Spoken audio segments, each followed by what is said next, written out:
3 minutes later, the run ends, decaying into the usual noise for the rest of the session. When Po Kwai emerges, sans dark glasses, she stands in the doorway for a moment, shielding her eyes with her forearm, then she squints about the room, looking dazed. And then dejected. Dr. Tse says, "Congratulations." She nods and whispers hoarsely, "Thanks." She hugs herself and shudders, then her mood suddenly brightens. She turns to me. "I've done it, haven't I?" I nod. "Well, don't just stand there. Where's the champagne?"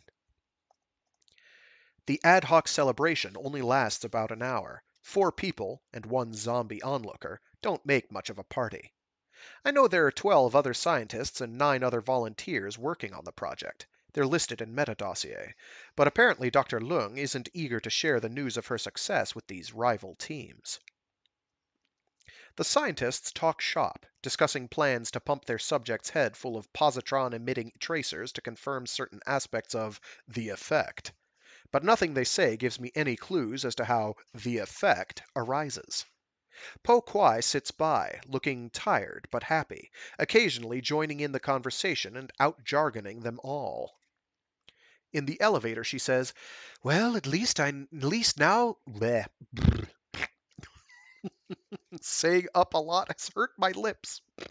In the elevator, she says, "Well, at least now I know that I'm it." Sorry? Not the control. Didn't you know? In the mornings, another volunteer has been doing exactly the same thing, counting atoms from the same Stern-Gerlach machine. It was a double-blind experiment. One of us had a placebo mod, one of us had the genuine article, and only the computers knew who had what. Until now. Poor woman. If I'd gone through all of that for nothing, I'm sure I'd be furious. She laughs. Maybe that's what tipped the balance. Maybe that's why I'm not the control. I give her a puzzled look. She smiles in a way that makes it clear that she's joking, but the point of the joke escapes me. We alight on the 30th floor. Po Kwai says she's too tired to eat. As always, I search the apartment methodically. She sighs. Tell me, even assuming that some rival of ASR found out about the project, and managed to get access to the files showing which volunteers had the genuine mod, do you honestly believe they'd go to all the trouble of trying to kidnap one of us? BDI went to all the trouble of kidnapping Laura, for the sake of the very same talent that Po Kwai now possesses. But talk of BDI is forbidden, and Po Kwai knows nothing about Laura.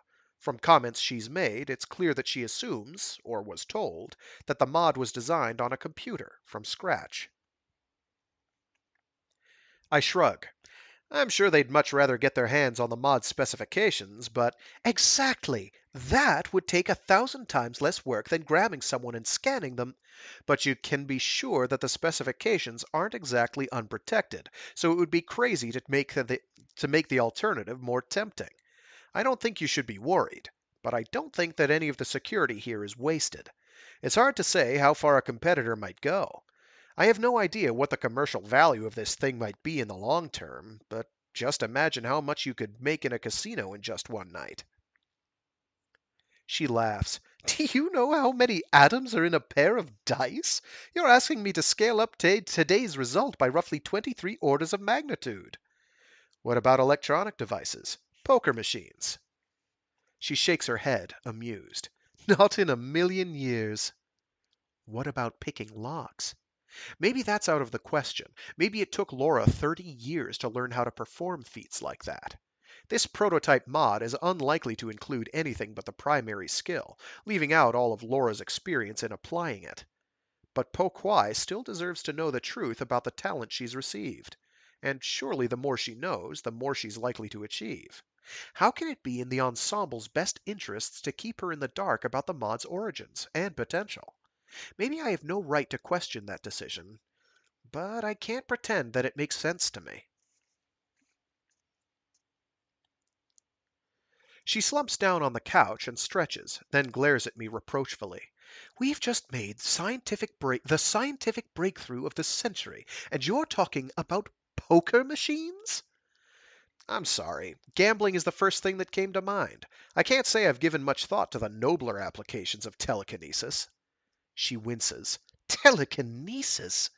Then adds reluctantly, well, yeah, and I suppose that's exactly what the media will call it, if we ever get to drop all this security bullshit and publish the results.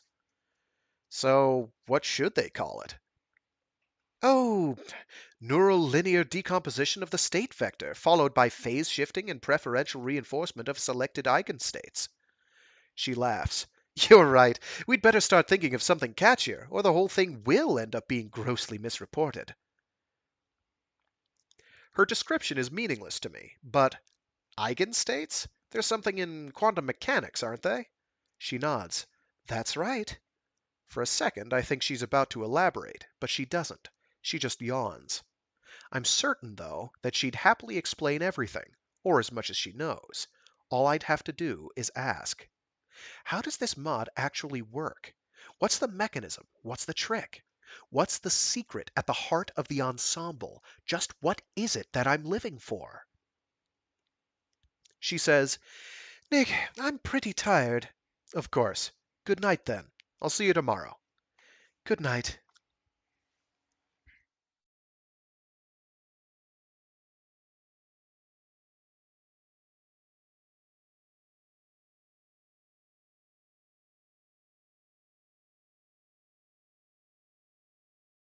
Ah, I get it now. Words that I'm not going to say aloud. Let's leave that private between you and me for a sec. Spoilers! Yeah. The word determinism. Let's go with that for now. Uh, to an extent. To an extent. And all will be made clear, but you are so close. He's so good. It's like he's read stuff like this before. I love it. Or she. I don't actually know.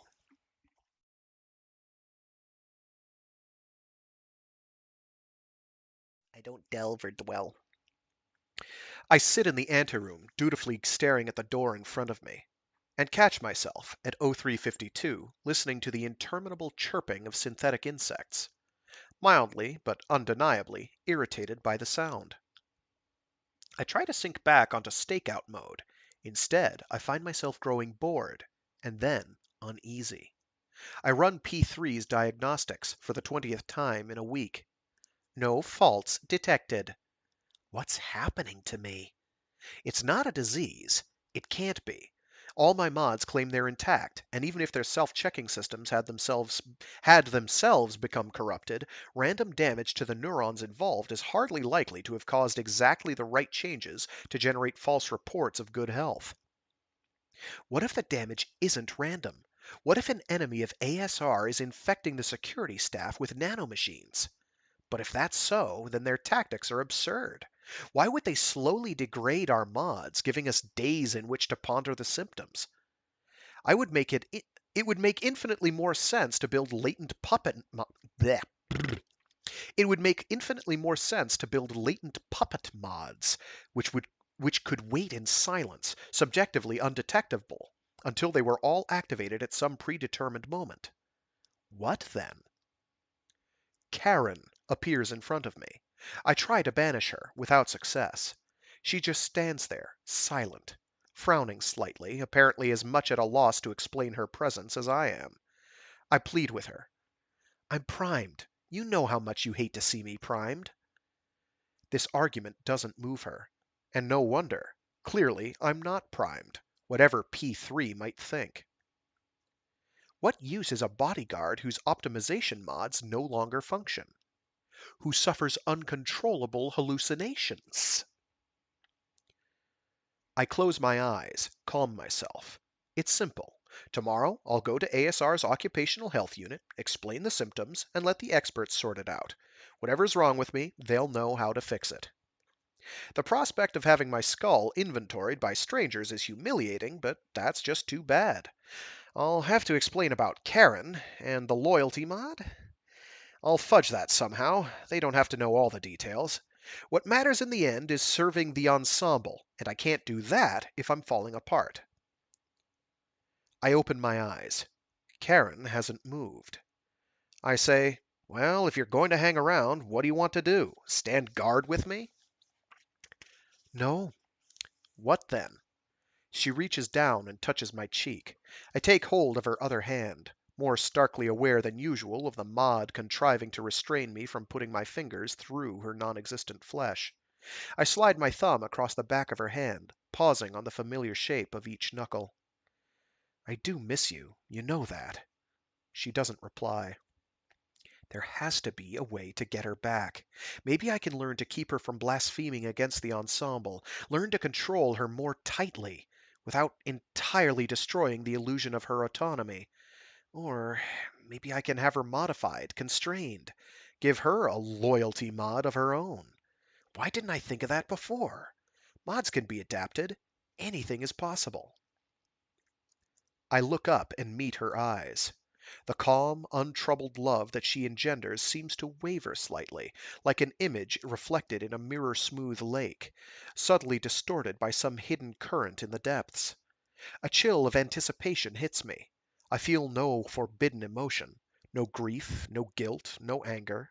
But the mere thought that this mod might fail too, that everything it rules out, everything from which it shields me, might become possible again, leaves me momentarily light-headed with fear. I let go of her hand, and she fills the room. She spreads, smears, replicates like some holographic paintbox gimmick gone wild. I leap to my feet, knocking over the chair, as the space around me grows thick with ever more copies of her illusory body.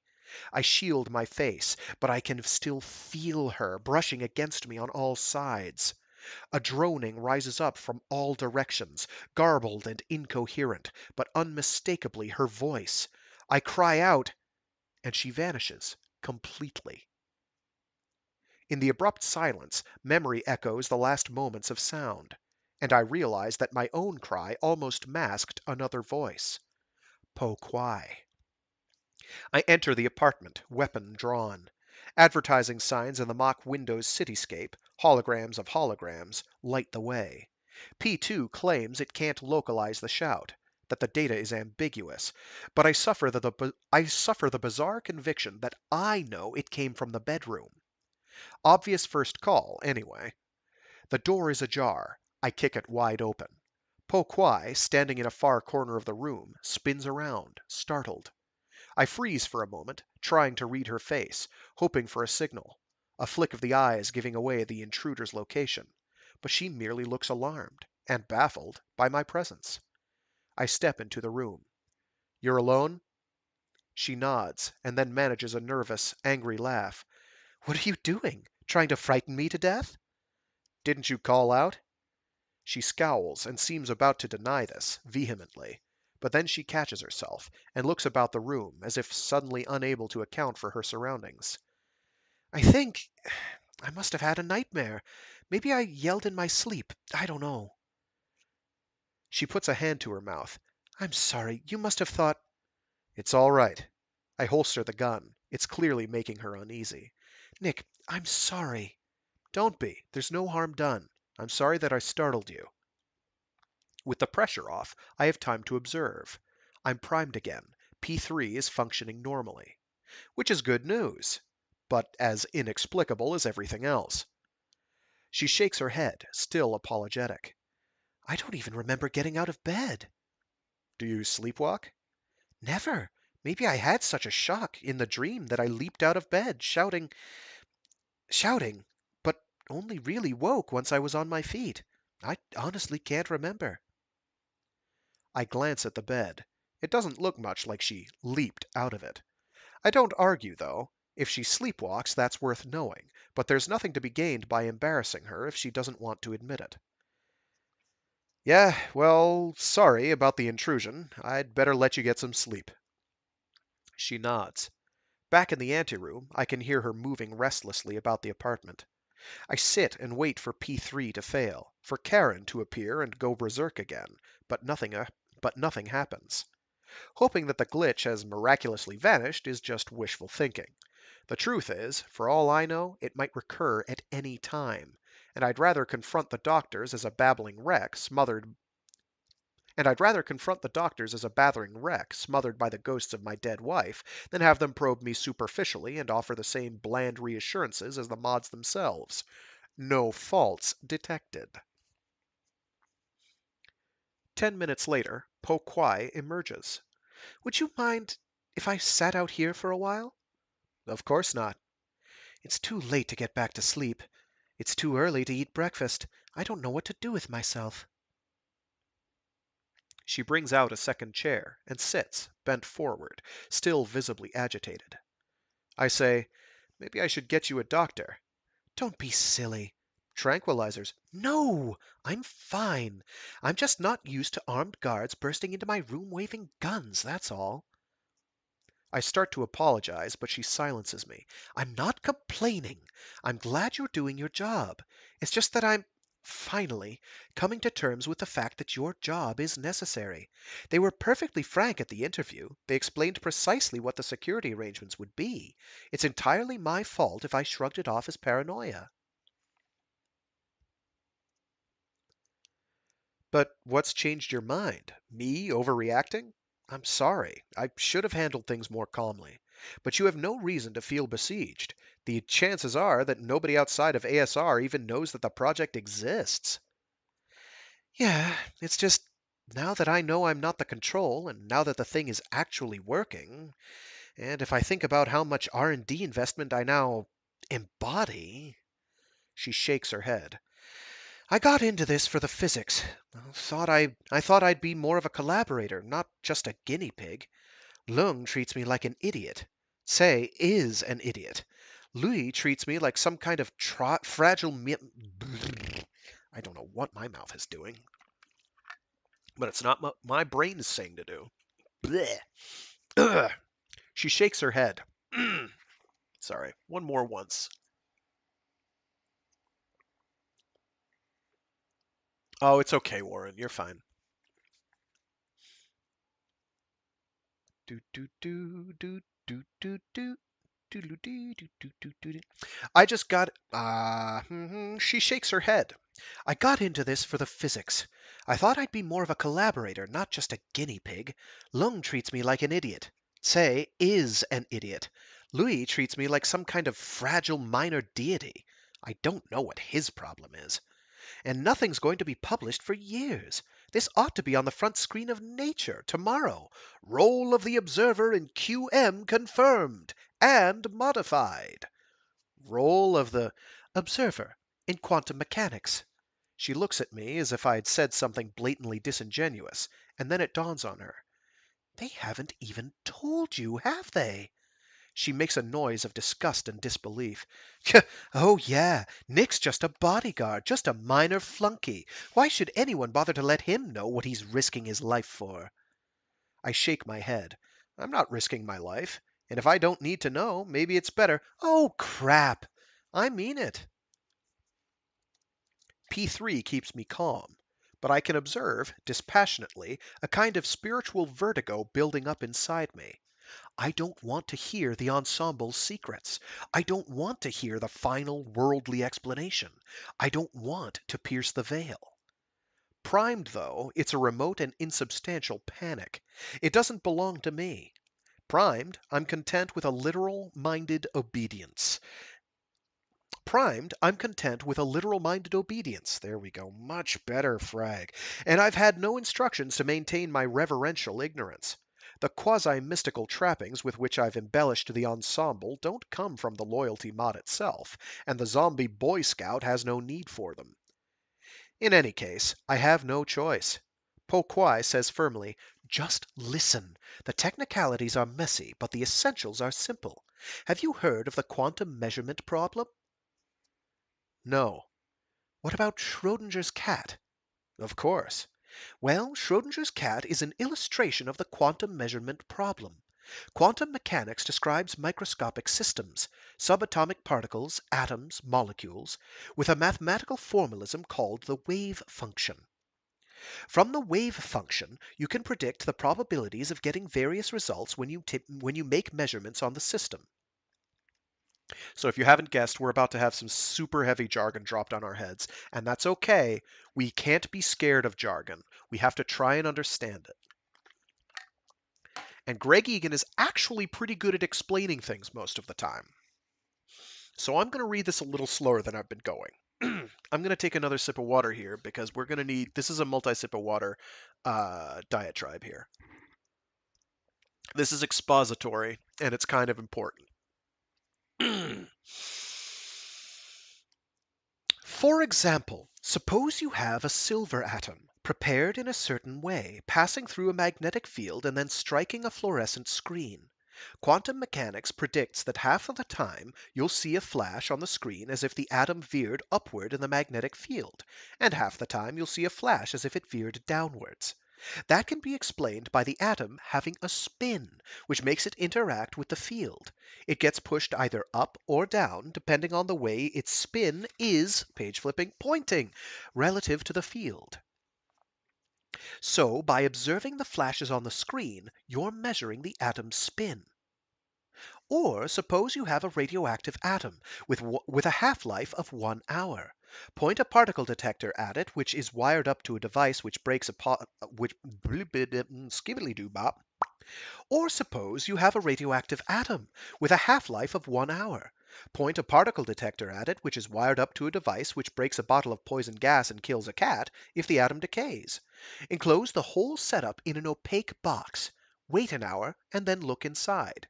If you do the experiment again and again, with a fresh atom and a fresh cat each time, quantum mechanics predicts that half the time you'll find the cat dead, and half the time you'll find it alive.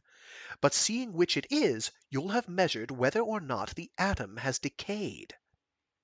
So, where's the problem?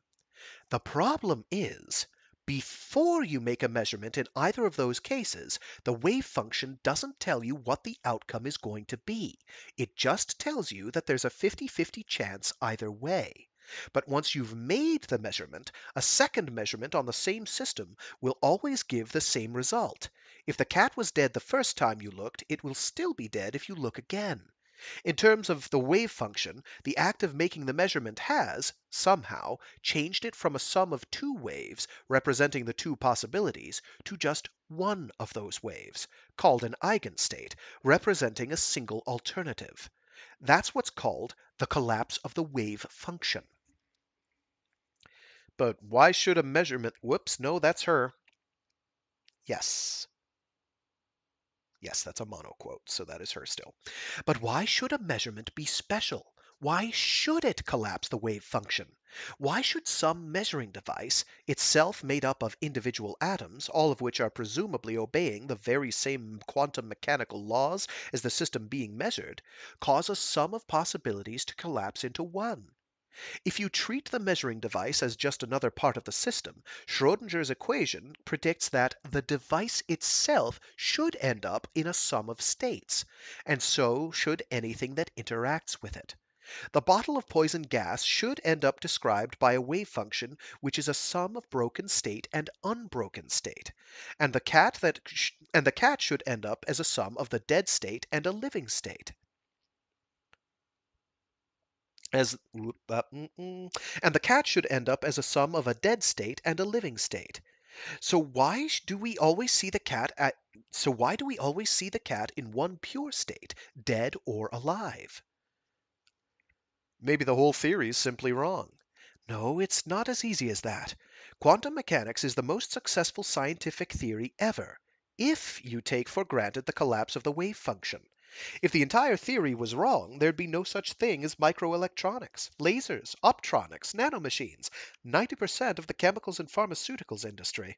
Quantum mechanics meets every experimental test that anyone's ever performed, so long as you assume that there's this special process called measurement, which obeys totally different laws from the ones that operate the rest of the time. So, the aim of studying the quantum measurement problem is to pin down exactly what a measurement is and why it's special. When does the wave function collapse? When the particle detector is triggered? When the bottle is broken? When the cat dies? When someone looks in the box?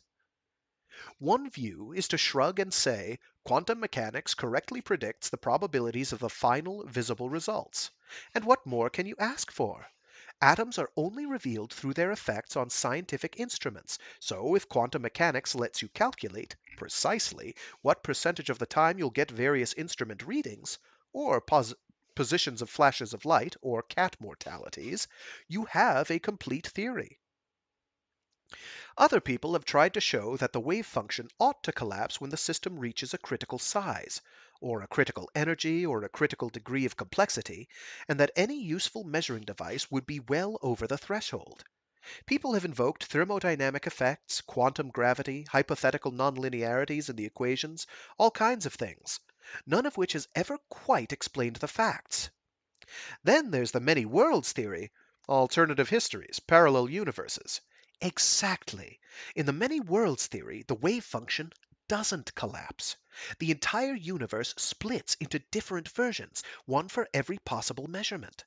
One universe has a dead cat and an experimenter who saw that it was dead. Another universe has a live cat and an experimenter who saw that it was alive. The trouble is, the theory doesn't say why any of this should happen, or even at what point the universe splits. Detector? Bottle? Cat? Human? It doesn't really answer anything. Maybe there are no answers. Maybe it's all just a metaphysical quibble. She shakes her head. Metaphysics has been bleh. Okay, water time again. Hmm, sorry about that. Incidentally, if you are digging this, and I should really label these accordingly because I don't think I've ever done that. Uh, I don't have them separated into their own playlists, but some of other I'm even losing my language. Okay, I'm gonna save this for the end, and we'll talk. We'll talk in a minute. Give me a couple minutes. We'll talk. Maybe there are no answers. Maybe it's all just a metaphysical quibble. She shakes her head. Metaphysics has been an experimental science since the 1980s. Although, personally, I'd like to think that the field really began in earnest from today. She glances at her watch. Sorry, yesterday. Tuesday, the 24th of July, 2068. She waits patiently, with a faintly smug grin, until it hits me. In the brain? Somehow you've shown that the collapse of the wave function happens in the brain? Yes. But how? What's any of this got to do with influencing the atoms, making them all go one way? Aren't you using some kind of electromagnetic effect?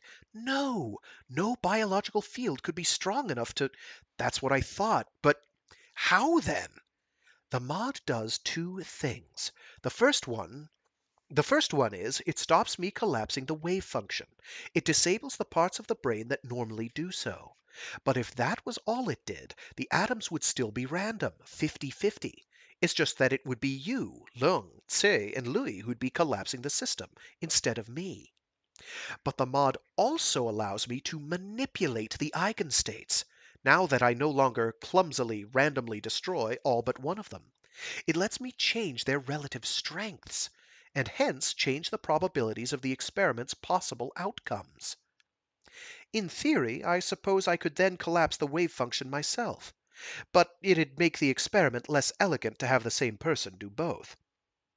So the people in the control room collapse the whole system, which includes the silver atom, the fluorescent screen, and me, but only after I've changed the odds so that they're no longer 50-50.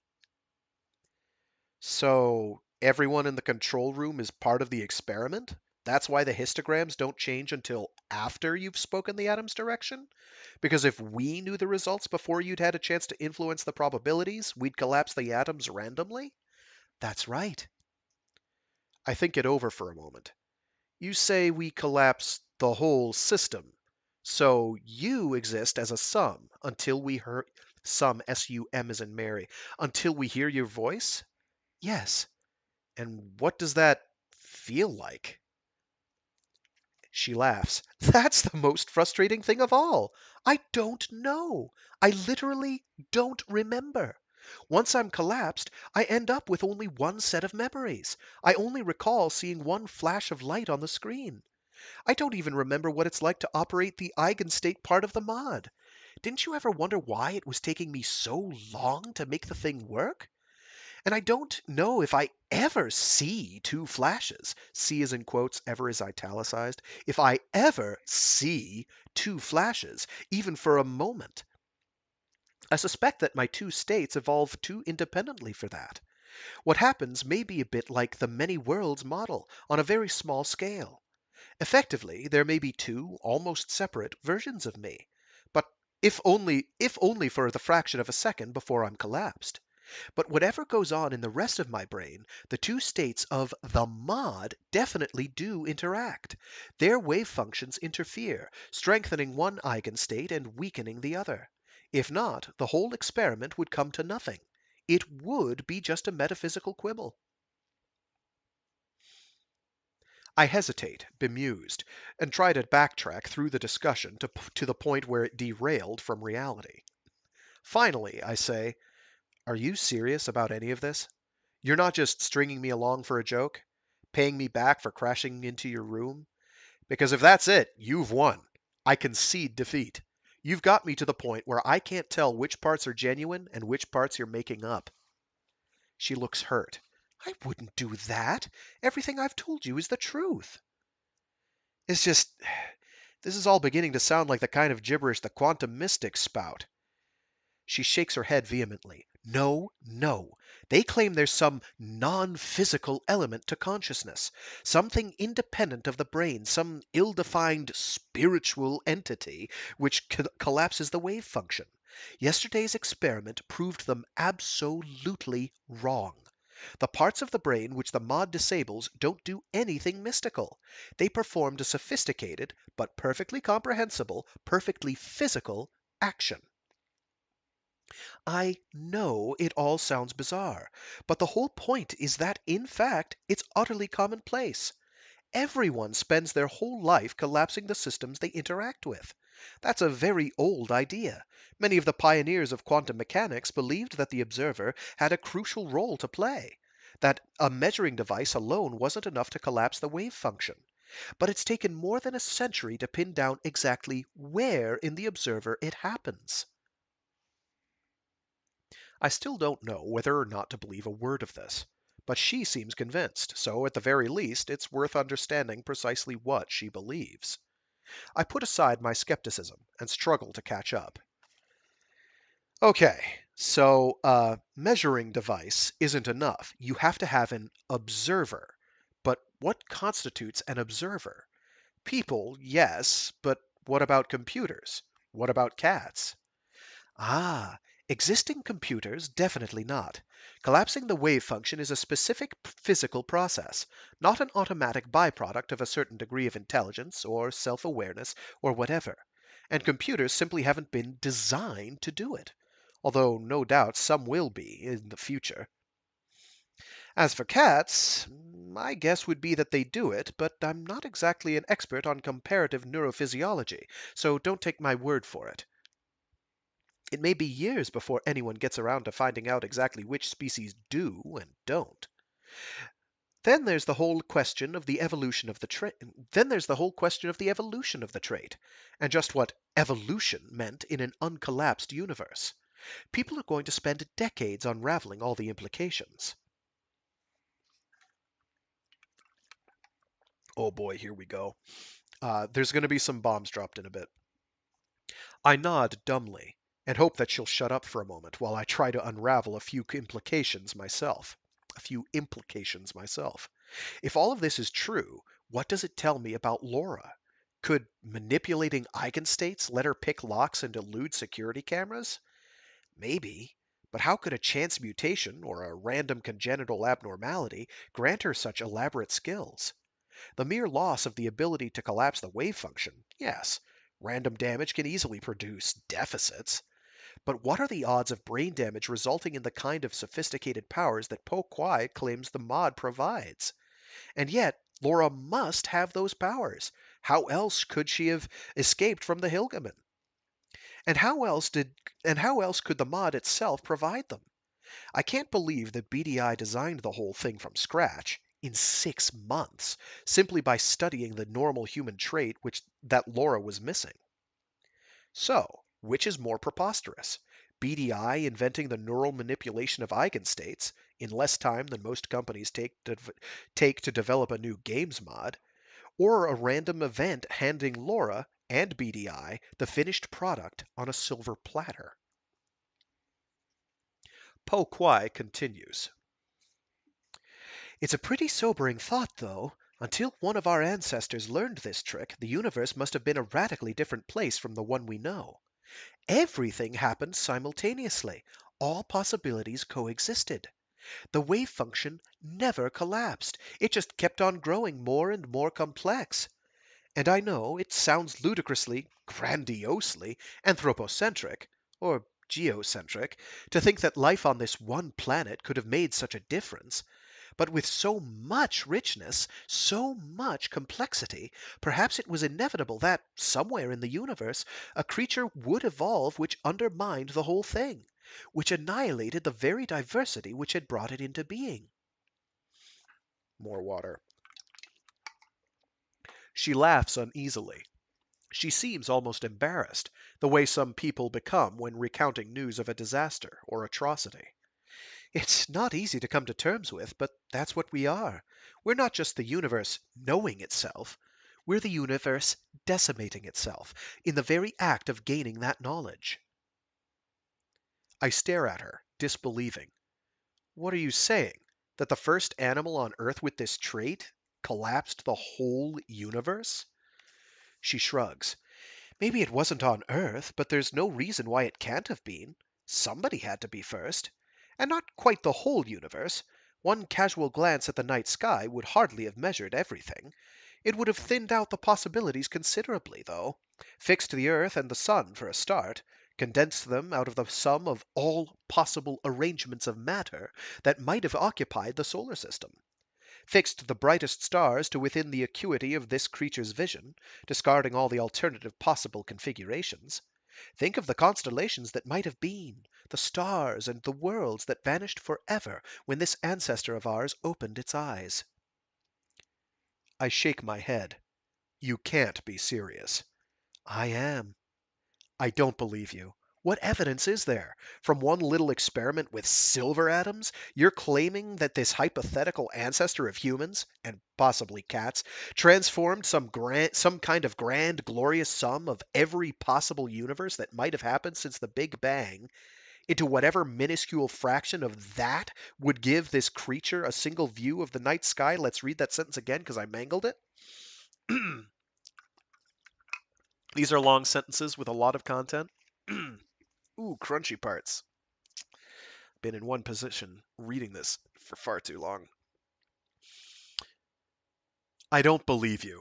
What evidence is there? From one little experiment with silver atoms, you're claiming that this hypothetical ancestor of humans, and possibly cats, transformed some kind of grand, glorious sum of every possible universe that might have happened since the Big Bang into whatever minuscule fraction of that would give this into whatever minuscule fraction of that would give this creature a single view of the night sky?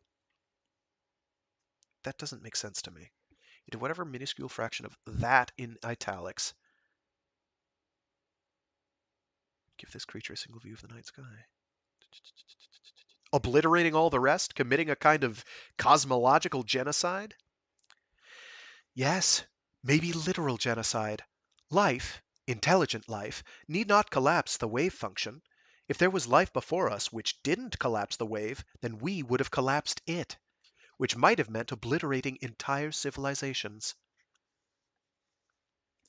And you think we're still doing it? Collapsing things light years away? Other stars? Other galaxies? Other forms of life? Thinning out the possibilities? Hacking away at the universe just by observing it? I laugh, suddenly remembering. Or rather, we were until... I stop myself mid-sentence and close my eyes for a moment, giddy and claustrophobic. The unspoken conclusion unfolds in my brain regardless, and no mod in my skull seems able to render it harmless. Po Kwai says softly, Yeah, we were. until the bubble. Dun dun dun dun. So, things, as they say, are coming together in a big way. So, I'll leave us at that. That's the end of chapter 7. And we'll next week we'll do chapter 8. I think 8, 9, 10 is what I was going to do because that goes nicely, dovetails nicely with chopping it up into 3 more chunks. So yeah, if you are digging any of this, and I'm hoping people are, if this is tickling your fancy, I recommend checking out Greg Egan in general and reading absolutely anything he's done except for one book that he did a couple years ago that was kind of bad.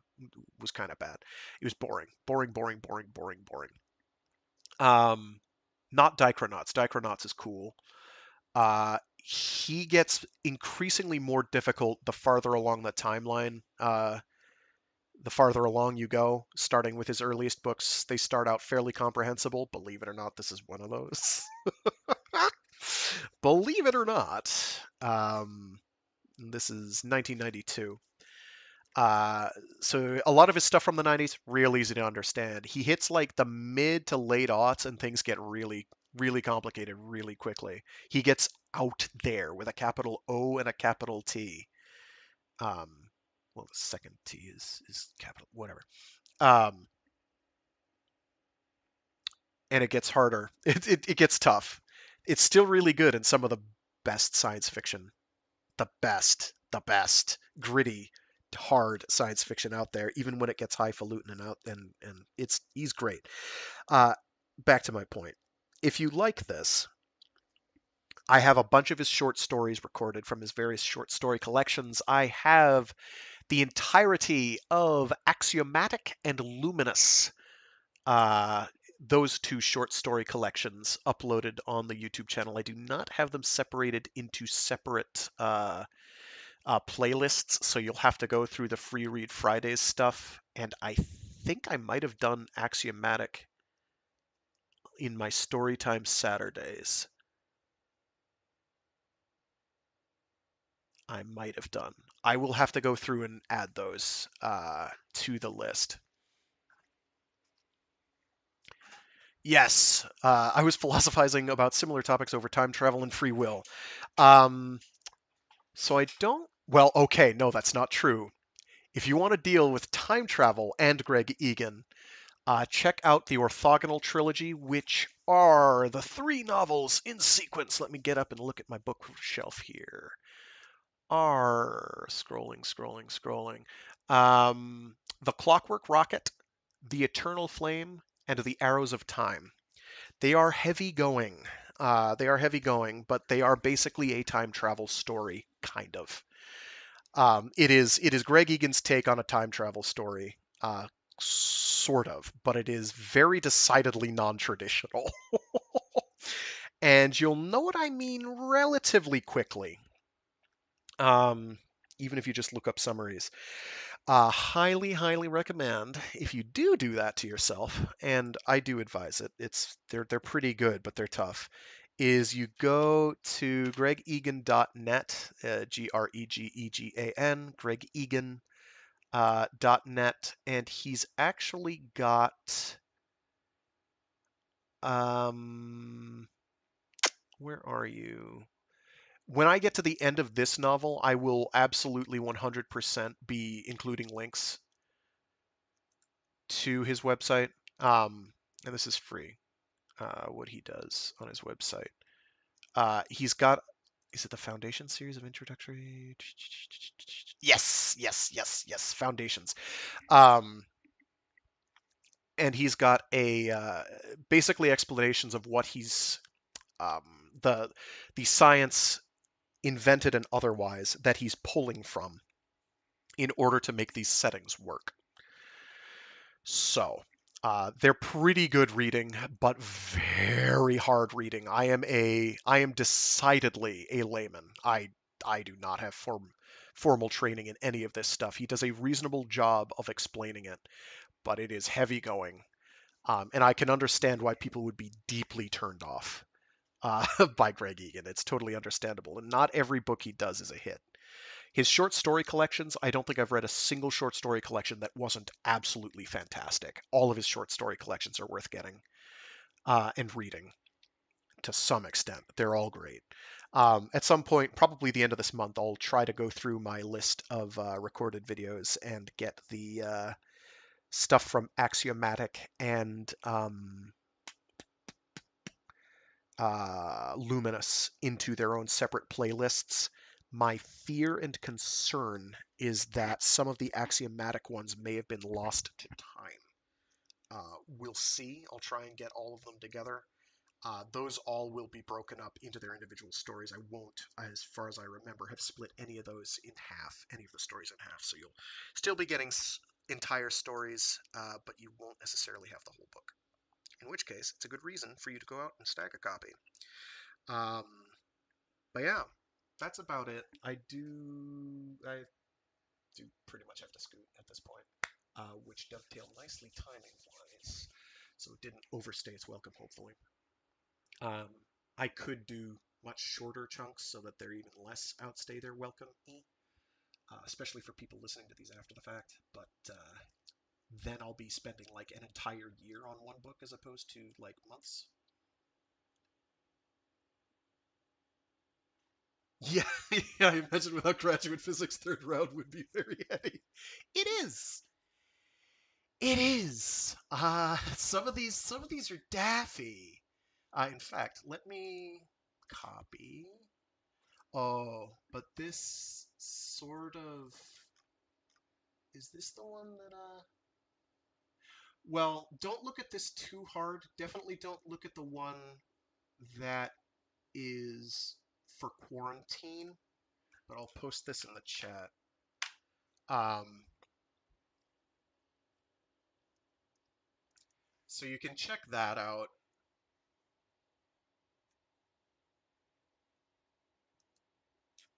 Uh, and so don't check out the one for quarantine unless you really have to yet.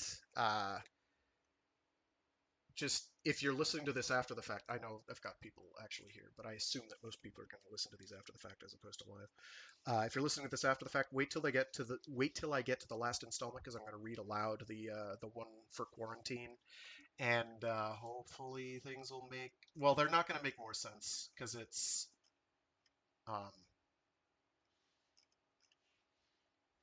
there's rather a lot. It's a couple pages long too. Like that's going to take me a while to get through. In any event, that will hopefully elucidate and at least explain where he's coming from. Right now, you've just hit the point in the book where basically almost everything has started coming together in a big way. This is like it's a mystery. It's a mystery novel. It's kind of a murder mystery novel because they put um, they put the Laura person that he was tasked with finding into a medically induced state of death. Uh, but it's also excellent cyberpunk. Like if you most of the important stuff has been explained about like the core conceits here. There is a bit more, and it does get a bit more involved as to ramifications of what you've just experienced means. With that, I'm going to have to cut it. I'm going to cut it short there before I start rambling even more about how brilliant Greg Egan can be. But suffice it to say, definitely check it out. Um, at some point, I would love to do like specialized talks on either authors, what makes them brilliant, or like their books. Like I'd love to do a dissection of what makes the world building of Tolkien great, but I'm not even privy to all the world building that Tolkien did. I just read about some little bit about, every now and again of the little bits of world building that he did, and I'm just like, wow, this guy was a turbo nerd in the best possible sense. He puts everyone else to shame. Greg Egan is as close as you're going to get to a modern equivalent, and he makes your brain itch in the best possible way. Don't worry, you're not interrupting me. If I read your stuff and interrupt during it, either I did it at a natural break point or I was too excited by seeing, or I was so excited by seeing someone actually watching. I'm not crying. Um, that I that I had no choice but to interject and be like, "Hi, I'm not ignoring you. I'm not ignoring you." So yeah, with that, I'm gonna scoot. Thanks for tuning in. Spiel time. Thanks for tuning in. I do this every week on Free Read Fridays, where I read short stories and indeed entire novels aloud. Right now, we are halfway, almost exactly halfway through Quarantine by Greg Egan. And as you've seen, it's not the quarantine some of us have been living through. Um, Yay! It's less boring in some ways. It's a lot scarier in other ways as you're starting to glean and get the grasp of. You're starting to get that impression that this is actually really scary. We're a hazard to ourselves and others. Yeah, no, that holds up. Yep, we're a hazard to ourselves and others. Especially others. Oh my gosh. Some things never change. Where was I? Oh, right. I do other streams throughout the week. I've got a Mecha Monday stream where I do something giant robot or mecha adjacent, giant robot related or mecha adjacent. We'll probably be doing more Megaton Musashi next week. There was something giant robot related that was coming out in the near future, and I don't remember what it was. It was going to be relevant. Oh, right. I just have like extended future plans for streams I want to do for that. That'll be like kind of ongoing things that'll take a while to get through. And I'll probably interrupt Megaton Musashi to get to those, but it's kind of a matter of me girding my loins to do it because it is going to be a commitment. Well, I will be committed at that point. It'll be a ton of fun. Oh, and I have a Warframe Wednesdays stream. I wasn't able to do it this week. Um, Scheduling conflicts, they happen. Where I do some Warframe for a couple hours. So if people like the free-to-play online game Warframe, they can check that out. Otherwise, you're totally okay not checking it out. It was designed to be my general crowd pleaser, and it is or it isn't. I have no idea. I don't know who watches those. Um, I think streaming gaming is kind of a questionable habit. But we do it to get noticed, I guess. I'm not going to tell you to like, subscribe, or any of that, because why bother? The algorithm will juke the way it's juking. If I were doing this entirely for money and remuneration, trust me, I'd be harping on it. But we're not doing that. I may get a Patreon set up sometime in the not too distant future, and if you want to donate there, go ahead. But that's not a reality now, so who cares? The reality is what we've collapsed into the we've collapsed the wave function and the eigenstates down to. Ah, all right. So on that lovely note, I'm going to leave you all to it. Thanks for tuning in. If you tuned in live, awesome. If you didn't, that's okay. You always can if you want, but otherwise, yeah, I'm gonna keep uploading these. Sorry. And I do these all live, and I don't edit them. Hence why I've rambled on for about 7 minutes without the book being read. So yeah, that's how it goes. Man, I'm sweating. What's going on here? I was just so excited, so excited. All right. So yeah, with that, stay safe, stay sane, and be decent to each other. Yeah. See you all next time.